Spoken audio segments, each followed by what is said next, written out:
কাজ বিভিন্নজন বিভিন্ন রকম ভাবে করে, কাজের সময় হলো মেন বিষয়। আমি এখানে তোমাদের একটু ডিটেলস জিনিস দেখাতে চাই। এক কাজ 10 জন করবে কিন্তু 10 রকম হবে, আর যে যত সময় দেবে সে কাজটা তত ফিনিশিং সুন্দর হবে।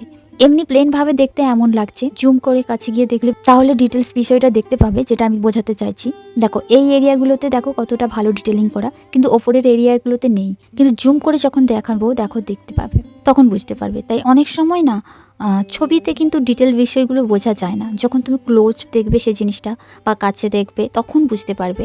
ডিটেলিংগুলো করে নিয়েছি, আমি চাইলে এই যে এক্সট্রা করে এই টানটা না দিতেই পারতাম, সময় আমার বেঁচে যেত, কিন্তু না, আমি এখানে প্রতিটা পাতাতে আবার এই জিনিসটা করছি।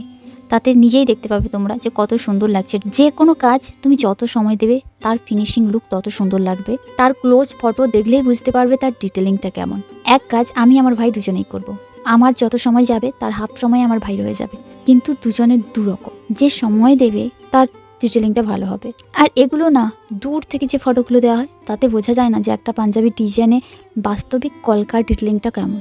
এই জন্য আমি সবসময় বলি আমার অনেক সময় যায় কাজ করতে, সত্যি আমার অনেক সময় যায়, আমি অত স্পিডি করতে পারি না কাজগুলো। তার কারণ আমার মাথায় সবসময় চলতে থাকে ফিনিশিংটা যেন ভালো থাকে।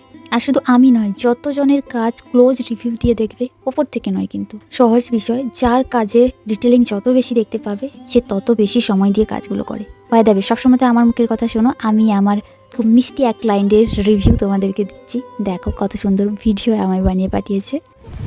থ্যাংক ইউ মৌমিতা, তোমাকে থ্যাংক ইউ বলাটা অনেক কম হবে। আমি যখন প্রথমবার তোমার পেজ থেকে তোমাকে অর্ডার করি, আমি ভাবতেও পারিনি এত সুন্দর করে তুমি পাঞ্জাবিটা তৈরি করে দেবে।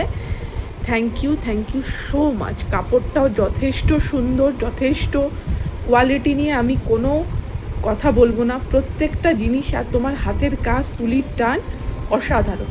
Thank you so much. And thank you তোমার ওই সুন্দর লাভলি নোটের জন্য। Thank you.